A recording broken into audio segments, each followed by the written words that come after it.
Happy holidays and health to the fellowship. We thank you guys for tuning in. I am your nerdy normie reviewer, the Oven Barber, and joining me, as always, is the Lord Lawyers himself, 11 the profile pick, TC, the token cripple. What's up, man? Not much. I got an upgrade. And we're those guys. Today, we're doing Pennyworth episode number 4. Now, I know we're both still a little hazy on what took place, but I think if together combined, yes, we can muster through and hit every key point of the show. So let me just ask you this: what do you recall? I recall that Baza and Dave Boy are only in frame for like 2 seconds. I know, like the two best characters of the show, and they're not even. They have no speaking lines, no dialogue whatsoever. Yeah, that kind of stood out. Yeah. Apparently Wayne works with the No Names. Yeah. And so does Martha Kane / Wayne.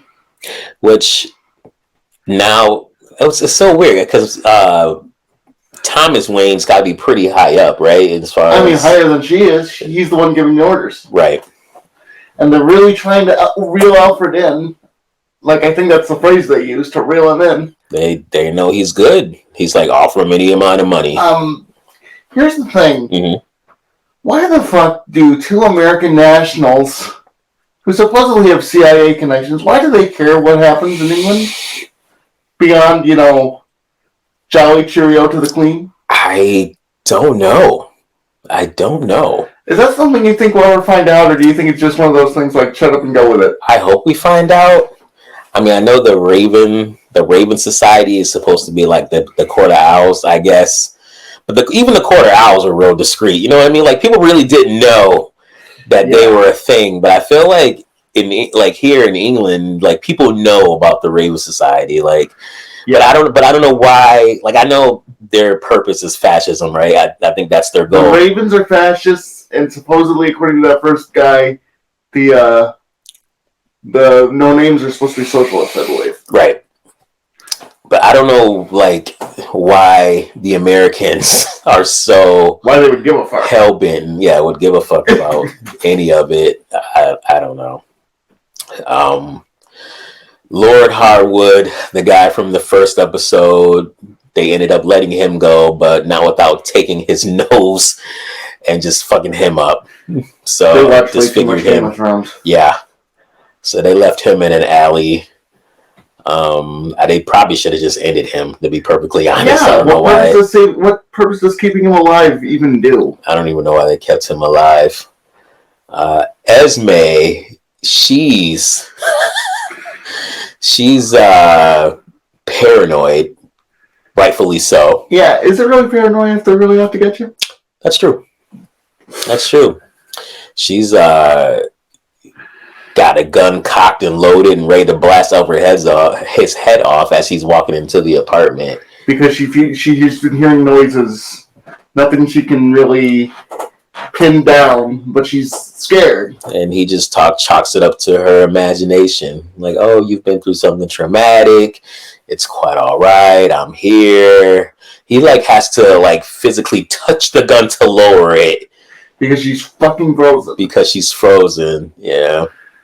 Which makes one of the last scenes in this episode not make much sense to me. Right. So to make her feel more comfortable, he basically has her go live with his parents. The 3 of them are living, well, not living together, but she's staying there for staying there. Yeah. For the first time, the father isn't a complete prick. He starts out as a prick. He does start off as a prick. He says something. Fuck, I can't remember. But he says something. He always says something that makes me laugh. And I'm pissed off that I can't remember. It'll come to me. Or I won't. I don't know. But eventually, Esme says or does something to make him feel good about himself. And then it's like, I'd like you to help decorate for the wedding. And he sincerely just looks at her and says, I would be honored. Yeah. So, and it seemed earnest. Like, it didn't seem like he was fucking around. Yeah, she cracked through that hard exterior shell that he had by complimenting his carpentry skills. I don't know if he was a carpenter or his family, somebody in his family. So he's taken care of, maybe. He's got a good eye for it, yeah. And they just bonded and connected, and that pissed off the mother for about 30 seconds. For 30 seconds, because she's like, I want to help with the wedding. Well, she didn't say that, but obviously she wanted to help with the wedding. And he basically said, yeah, I should have asked you first, but would you help me with the wedding? I guess, long story short, they were... it was a bonding. Yeah, they're all getting on at this point, you know? They're all bonding, and... to the point where they're sleeping on each other's shoulders later in the episode. It was very sweet. It was. It was very sweet. Alfred goes on a mission with Martha Kane, who pays him a lot of money to even go on this mission in the first place. $60,000? It was. It was a good chunk of money. It was a good chunk of money. Yeah. It was like, too much to refuse, and he said something to that extent too. He's like, man, like, I kind of almost dumb if I don't take this money. To the point where, despite the fact that they made a deal that there would be no guns, she immediately has a gun in her purse, and he doesn't he just he makes one comment, but then doesn't blink an eye at it. He doesn't. They have to go meet this guy at the train station. Apparently this guy's got white roses, and he knows the new leader of the Raven Society. They show up, the guy's dead. Alfred checks his pockets to see, if he can find any clues, realizes that, and then finds the 3 tickets that they were supposed to have to go to this little shanty town. Tea shop. Yeah, this town, I guess, I don't even know if the town was full of people who are in the group or in the Raven Society or not, but it seemed like it. I can't remember the name of it, but I just remember it was really ominous to the point where they pointed it out twice. Yeah, something about that coffee shop, or tea shop they were in. He talks to the owner and lets her know that he's there because of such and such, and she's like, and he orders tea and crumpets, I think. I think so. And then immediately goes, I want to talk to the leader of the Raven Society. Right. I feel like he would be more subtle than that, or more circumspect, especially when he has his client with him. Yeah. And he was like, being more direct is probably better. I feel like Alfred wouldn't be that stupid. I'm just saying. Yeah, I feel like he wouldn't be either. I don't know what position. I don't know if they're just trying to, because he's a younger Alfred, and I don't know, but he's like led a platoon, so clearly there's some level of competence. There's some level of competence there. It isn't the call I would make, but then again, I'm not a soldier. Yeah, that's true. Martha's like, aren't you afraid that they're going to poison us? He's like, we're not Italians, man. He's like, then we is one thing, we not gonna fuck with the tea. No one's gonna fuck with the tea. I am not gonna lie, I chuckled at that. He's like, no one's gonna fuck with the tea. So then the entire tea house tries to kill them. Right. Then the old lady comes out with a shotgun and tries to blow his head off, and he ends up blowing her head off accidentally. Basically, it's the same scene with Dave Boy last episode, except with a shotgun. They were genuinely under threat. Mm-hmm. Literally the same thing. They start running through the little town. She cuts her leg. They got to go to a doctor. They find a doctor. Conveniently, the doctor who ends up patching her up, instead of killing Martha immediately, she begins to talk to her and tell her that she's the new leader of the Raven Society. She's doing the thing Incredible told us not to do. Oh my god! Why are you bloviating about who the fuck you are and why you're here and da. Just get the job done already. Yeah, they have a decapitated head in a jar, and then they try and convince her to give the information, their name, which she does. So she does. Her. Yeah. The only one who's actually got some kind of plan or sense is Alfred. He's like, I have a message for the leader. I mean, he's selling it. He's like, basically, and then when he finally gets to it, he gets through three no names. Mm-hmm. He gets through 3 plebs, and then eventually they do get him to the leader, and he goes, I didn't know that. I just needed to get up here. I didn't have a message. The leader was under the assumption that they came to assassinate her, and it's like, no, we just wanted to know who you were.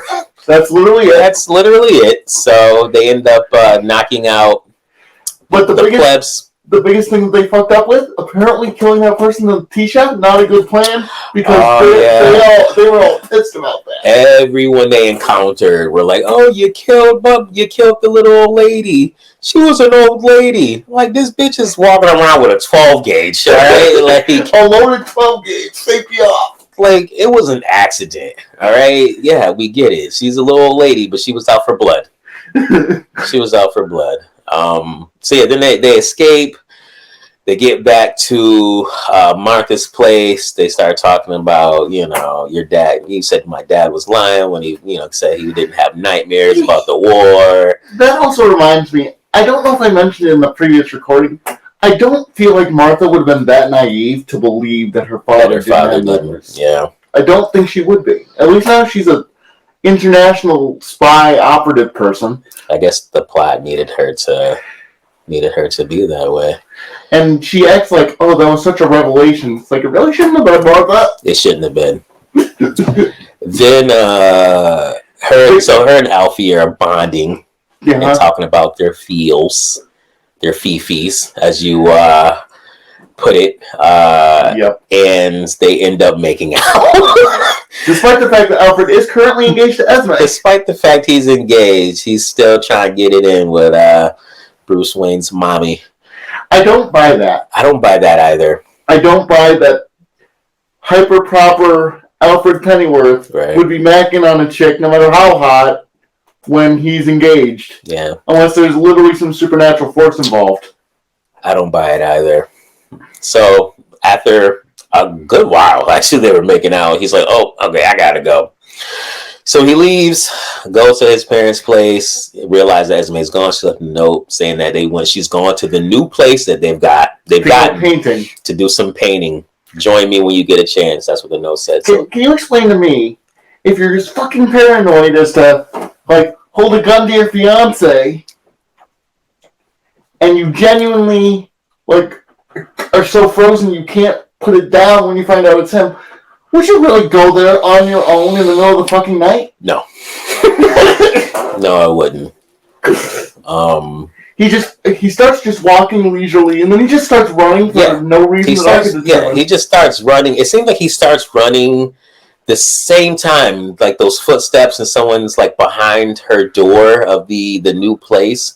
Side note, so there's a scene where the crazy bitch, Discount Harley Quinn. What was her name? Yeah, Sykes. So there's a scene where Sykes leaves the place where her sister brought her. Because they got into a little physical scuffle. Her sister tried to choke her out. They got into a scuffle. She was telling her sister that she was bored. She wanted to leave. She's going to London. She's out of there. So she leaves.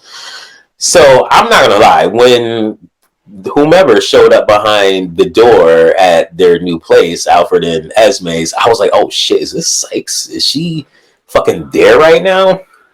I don't think it was, because I know it definitely wasn't. I mean, those were definitely men's shoes and a man's stature. Once the door opened, because Esme was hiding because she thought it was Alfred, she was going to surprise, say, kind of scare him. And then lo and behold, is when she, turned the corner, it was someone else. We didn't get to see their face, but we did see their shoes. And it definitely wasn't Sykes. And they end up strangling. I'm assuming they strangled her and bashed her head against the floor. I could be making that last part up, but I felt like there was blood. So Esme's dead. May she rest in peace. Yeah, all right. Alfred immediately macked with another woman 30 minutes before he found his fiancée dead. Which is definitely going to have an effect on his psyche going forward. Which, you think that's the plot reason that he doesn't make a move on Martha? It's like, because that'll be his way to be like, I fucking can't, like, literally. Yeah, you know what? That could be. And then that'll be the reason why he doesn't pursue things with her further as well. Because, when he did, he was engaged and his fiance was alive and she was being murdered. And the argument could be made literally that if he hadn't have done that, if he had left when he started, but he was supposed to, she'd still be alive. So there's definitely gonna be some guilt. He's definitely gonna be facing some guilt there, which we'll see in the later episodes, I'm sure. But yeah, man, how'd you feel about this episode? Rest in peace, Esme. I still kind of stand by the fact that I think she was a little high maintenance, but that doesn't mean she deserved to be strangled to death. Yeah, she definitely didn't deserve to be strangled to death. It sucks too because you could tell she was really bonding with the folks and really fitting in. And yeah, the only part I really didn't get, I don't buy that she would have gone there. Not if she was as paranoid as she was at the beginning of the episode. Exactly. That's not by herself. I agree wholeheartedly there. Yeah, I mean it was an okay episode. It was all right. They need more Baza and Dave Boy. They do need more Baza and Dave Boy. I am interested in seeing the dad's role, like Esme's dad's role, throughout this entire thing, especially his reaction as well. I'm sure he'll try to spin it and blame Alfred somehow, but yeah, it should be great. Should be loads of fun. Yes, super enjoyable. Well, do you have any last words? Not really. There were a couple out of character moments. At least the biggest one was I don't believe that Alfred would be making out with Martha Kane. Mm-hmm. I don't believe that would happen at all. So at least not while he's engaged. And I don't think Esme would have gone to the apartment except for the plot needed her to. Precisely. Not when she was as scared as she was in the beginning. Exactly. I felt the exact same way.